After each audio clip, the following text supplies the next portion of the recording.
بیش از 300 تن از منصوبین وزارت امور داخله از مرکز تعلیمی و تربیوی پلیس کابل فراغت حاصل کردند. برادری مجاهد، السلام علیکم و رحمت الله و برکاته. جواد مجاهد برای عکس تقسیمنامه خیش حاضرم.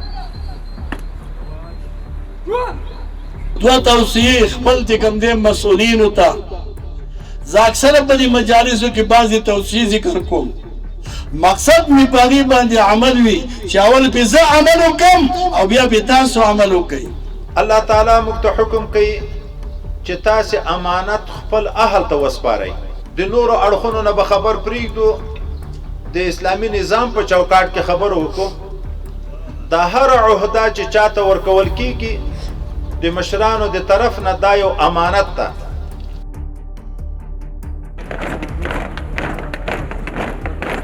فراغت بیش از 300 تن از منصوبین وزارت امور داخله امارت اسلامی افغانستان از مرکز تعلیمی پلیس کابل در مراسم رسمی با حضور مقامات بلندپایه امارت اسلامی افغانستان بیش از 300 تن از منصوبین وزارت امور داخله از مرکز تعلیمی و تربیوی پلیس کابل فراغت حاصل کردند.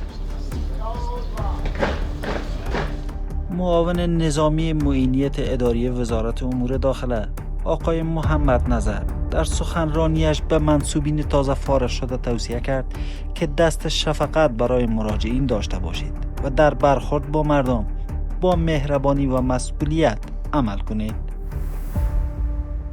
یو دو توصیه خپل کم دې مسؤلینو ته زه اکثره په دې مجالسو کې بعضې توصیې ذکر کوم.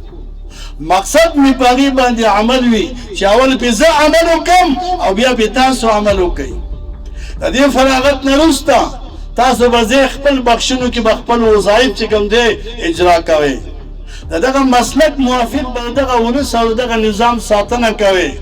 د امنیت په تقاضاو د نظم په لحاظ سره نو چې کم از کم تاسو د اولس سره معامله د شفقت کوئ، په اولس باندې د شفقت او د ترحم لاس راکاږئ او د دغه اولس ښه خدمت وکئ. عمر فاروق رضی الله تعالی عنہ خپلو مسؤلینو ته دوه وصیتونه کړي دي. یو وصیت دا چې پام کوئ مسلمان مه وهئ، ولې په وهلو سره مسلمان ذلیله کېږي او موږ له تاسو به حتی الوسع کوشش کوو چې مسلمان د ذلت نه وساتو. زمونږ او ستاسو تر دې وخته پورې د دې قربانیو د دې وینو د دغه فدایانو هغه قربانیانو غرض او هدف څه مسلمان د ذلت نه بچ کول. نو که خدای مکه موږ او تاسو په خپل لاس مسلمان ذلیله کوو نو دا به کوم جرم وي؟ عمر فاروق ته فرمایي یو به مسلمان نه وهئ، ځکه ستاسو به مسلمانانو سره چې کوم دی خامخا مخامخ کېږي، مسلمانانو سره تاسو مواجه کېږي. څوک به راځي مراجعین به خدمت به کول غواړي، چا به عریضه کړي په چا به عریضه شوي، څوک به خدمت خپل حق غواړي. نو موږ او تاسو به هغې سره زیاتې نه کوو، ظلم به نه کوو، وهو به نه، ځکه په دې مسلمان ذلیله کېږي. ځکه رسول الله صلی الله علیه وسلم فرمای المسلم لا یظلم ولا یظلم. مسلمان شان داره نه به ظلم کوي او نه به ظلم برداشت کوي. تاسو وکړه په افغانستان کې مسلمان ولس څومره مظلومیت کې اخته و. دا قربانو نتیجه دا وه چې مسلمان د ظلم نه لګندې مونږ خلاص کړه، مونږ تاسو مظلومیت نه برداشت کوو. دې وجې نه قربانۍ راغلي او الله پاک مونږ ته چې کوم دی فتح راکړه. المسلم لا یظلم، په چا به ظلم نه کوي، ولا یظلم او نه به په ده باندې ظلم کېږي. دویمه خبره د عمر فاروق رضی الله تعالی عنہ خپلو مسؤلینو ته دا وه چې پام کوئ دا مسلمانان. فارغین در جریان مراسم نمایشات رزمی و تکتیکی را نیز به نمایش گذاشتند که مورد توجه مقامات و مهمانان حاضر قرار گرفت. همچنان خلیفه دین محمد در این مراسم گفته هر منصبی که از سوی امارت اسلامی برایتان تعیین می شود امانت الهی است و باید به آن توجه و اخلاص داشته باشید. نو طبعا دغه خلک ټول په یو ځای کې مسؤل واقع کیږي. دغه مسؤلیت په بنیاد باندې یو آیات مبارکه ما تلاوت کو او یو حدیث مبارک دغه دوه پرانا کې لږ خبره کوم. الله تعالی موږ ته حکم کوي چې تاسو امانت خپل اهل ته وسپارئ.